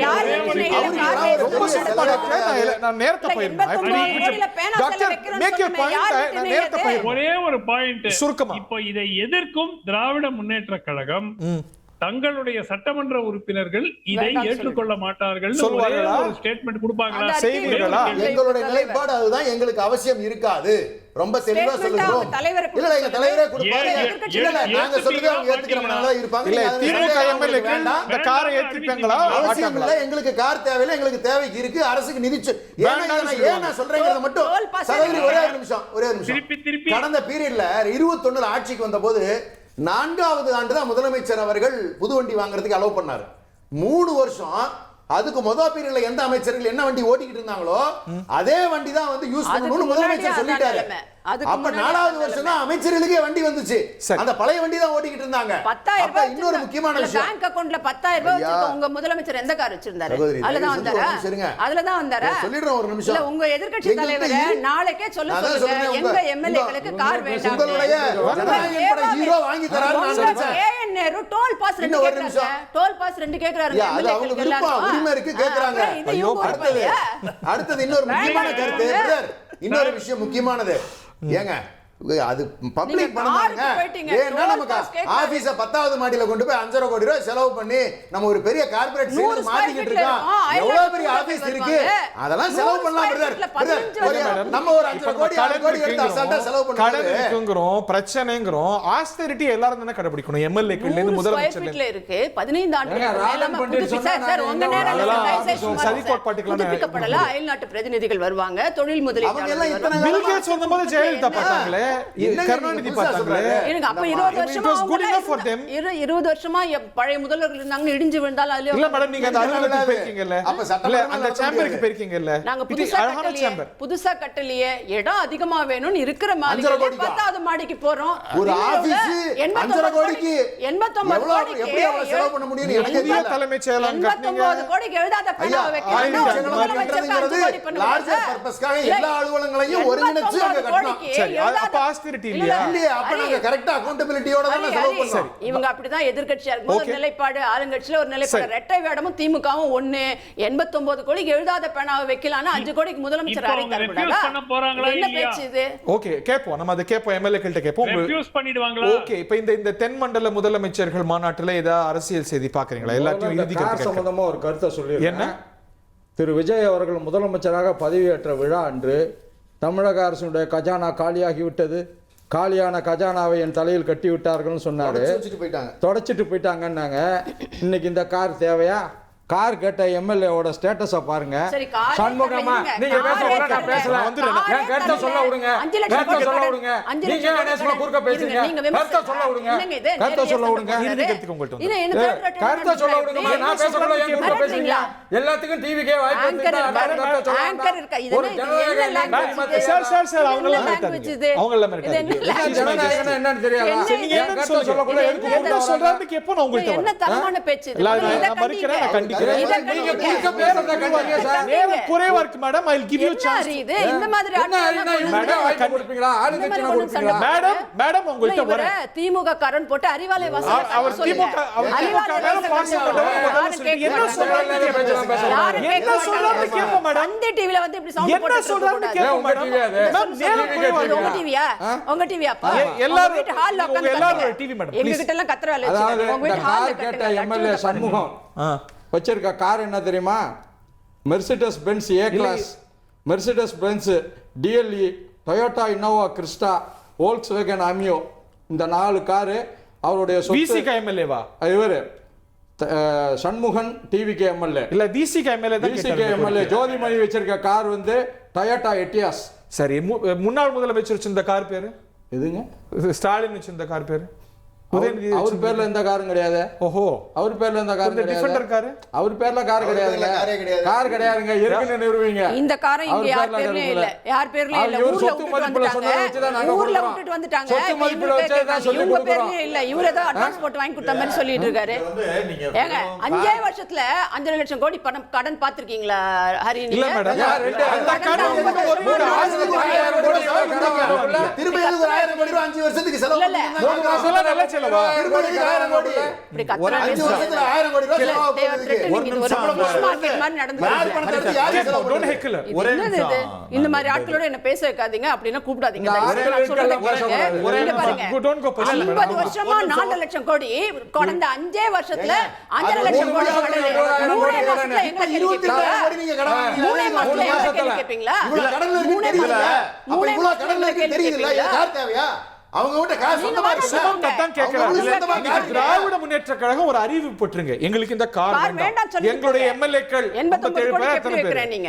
அந்த காரை எக்காரணம் கொண்டும் தொட மாட்டார்கள். 1000 கோடி ஊழல் பண்ண KN நேரு 1000 அவசியம் இல்ல, ஏத்துக்க மாட்டோம். இருங்க, வருது விடுங்க. 1000 கோடி 1000 கோடி காரி கலையறாளா திமுக? இல்ல இல்ல ஆமா 1000 கோடி ஊழல் பண்ண KN நேரு டோல் பாஸ் கேக்குறாரு. சரி இல்ல சார், காருக்கு ரெஸ்பான்சிபிலிட்டில 3 வருஷம் பழைய காரை ஓட்டுனப்ப கம்முனு ஓட்டிட்டு இருந்தாங்க. இவங்க வரதுக்கு முன்னாடி வந்த பிறகு உடனே எல்லாருக்கும் புது காரை எதிர்பார்க்கறீங்கல்ல? நான் கேக்குறேன். இல்ல காரை எதிர்பார்க்கறீங்கல்ல? ஃபாஸ்ட் டாக் பாஸ் ஏன் கேக்குறாரு? 1000 கோடி ஊழல் பண்ண KN நேரு ஃபாஸ்ட் டாக் கேக்குறாரு. ஃபாஸ்ட் டாக் பாஸ் மட்டும் கிடையாது. அது அவருடைய ரைட்டா அவர் நினைக்கிறாரு. இதுல தப்பு இருக்கு. அவரால அஃபோர்ட் பண்ண முடியாத ஒன்றிய அரசுக்கு போறது தமிழ்நாடு அரசுக்கு வரது இல்ல. ஒன்றிய அரசுக்கு காசு வாங்க முடியல. இதையாவது மிச்சம் பண்ணுவோமே. எது எங்க கேட்கணும் கூட தெரியாம கேட்டுட்டாரு. 1000 கோடி ஊழல் KN நேரு டோல் பாஸ் பண்றாரு. எது எங்க கூட தெரியாம கேட்டுட்டாரு. சென்ட்ரல் கவர்மெண்ட் விஜயபாஸ்கர் கட்சியில சென்ட்ரல் கவர்மெண்ட் கேட்க சொல்லுங்க. டோல் ஒன்றிய அரசுக்கு தான் நாங்க ரிலாக்சேஷன் கேக்குறோம். இவங்க கிட்ட கேட்கல. அப்பா. இல்ல அது அவங்களால afford பண்ண முடியாதா? நீங்க நம்ம மேல்நிலை நபர்களால afford பண்ண முடியாதா? அதையாவது வாங்கி தராங்களான்னு பாப்போம். சார், 40 MP இருக்காங்க. உங்க priority இவங்களுக்கு இல்லப்பா, மாநில அரசுக்கு இல்லப்பா. அந்த டோல்கேட் கொடுக்குறது மாநில அரசுக்கு ஒன்றிய இல்ல. அரசோ மாநில அரசோ சார், நம்ம மக்கள் பணம் சார். இல்ல மாநில அரசுக்கு இல்ல. ஒன்றிய எந்த அரசு பணமும் உங்க பணம் தான் சார் போகுது. அட்லீஸ்ட் டோல்கேட்ல ஒரு 10,000 மிச்சமானா கூட மிச்சம் தானே எங்களுக்கு. கேர்னர் அவர்களுக்கா? யாருக்குன்னா என்ன சார்? இல்ல இதுல அது ஒரு நாளைக்கு சம்பளம் ஒரு வரும்ல. கருத்து இல்ல நல்லா கார் விட்டுங்க. கொடுக்கறதோ இதுவோ அவர் ஒரே கேட்டது நிமிஷம். கஷ்டப்படுற சட்டமன்ற இதுல உறுப்பினருக்கு அவருக்காக கேட்கலாம். இல்ல கேளுங்க இதுல அமைச்சர்களா ரெண்டு கார்லயே போற போறாரு அவரு. பக்கங்களுக்கு பாயசம் வாங்குற மாதிரி இருக்கு. இல்ல இதுல இப்ப இல்ல, அமைச்சர்களா ஆர்மேனியன் பதவி ரெண்டு கார்லயே போய் போறாரு. இல்ல அமைச்சர்களா பதவி ஏத்துக்கிறவங்களுக்கோ அல்லது வேற யாருக்கோ வந்து கார் இல்லாம அந்த கார் கொடுக்கல. அமைச்சருக்குன்னு கார் கொடுக்குறாங்களே அது வந்து ஸ்டேட்டஸ் மட்டும் கிடையாது, நீங்க உரிமை மட்டும் கிடையாது. இந்த ஊழலோட சேர்ந்து ஊழல் ஒழிப்போட சேர்ந்து நான் அதை பார்க்குறேன். நாளைக்கு மக்கள் கூட கேட்கலாம், உங்களுக்கு வந்து கொடுக்குற சம்பளம் கொடுத்தாச்சு, கார் கொடுத்தாச்சு, எல்லா செலவும் கொடுத்தாச்சு, இன்னைக்கு ஓட்டுக்கு பணம் கொடுக்குறேன்னு சொல்லி இவங்க வாங்குவாங்க, செலவு சேர்த்து வைக்கணும்னு சொல்லுவாங்க. அது கிடையாது. இப்போ ஓட்டுக்கு பணம் கொடுத்து வரல. அதுக்கு அடுத்தது இன்றைக்கு ஒரு நாளைக்கு மக்கள் அந்த தகுதியும் இருக்கின்ற மக்கள் வந்து கேட்கலாம்ல, நாளைக்கு கேட்கலாம்ல, எல்லாரும் வந்துருச்சு உனக்கு. அந்த ஊழல் ஒழிப்போட சேர்த்து இதை பார்க்கலாம். வேலை வாய்ப்பும் இதன் மூலமா கிடைக்கும். டாக்டர் சுமந்த், நம்ம நிகழ்ச்சியை நிறைவே செய்யணும். இப்போ இன்னைக்கு இந்த மாநாடு அப்படிங்கிறது இன்டர் ஸ்டேட் ரிலேஷன்ஸ், அதை தாண்டி சென்டர் ஸ்டேட் ரிலேஷன்ஸையும் பத்தி பேசுது. சிஎம் விஜய் எப்படி அணுகிறாருன்னு பாக்குறீங்க? அவர்கிட்ட ஒரு யூனிக் அப்ரோச் இருக்குன்னு பாக்குறதா, இல்ல அப்படி இல்லையா? இல்ல அணுகிறாரா, அதுதான் என் கேள்வி. என்ன அணுகிறாருங்கிறதுக்கு ஏதாவது ஒரு அடிப்படையான ஒரு ஆதாரம் இருக்கணும் இல்லையா? சோ என்னை பொறுத்த வரைக்கும் அவர் வந்து கமிட் பண்ணிக்கிறதுக்கு விரும்பல. அது வந்து ஒரு தவறான ஒரு பொசிஷன் நம்ம சொல்ல முடியாது. அவர் என்னென்ன அந்தந்த நேரத்துக்கு என்னென்ன தேவையோ அதனுடைய அடிப்படையில் தன்னுடைய நிலைப்பாட்டை மாற்றிக் கொள்கிறார்.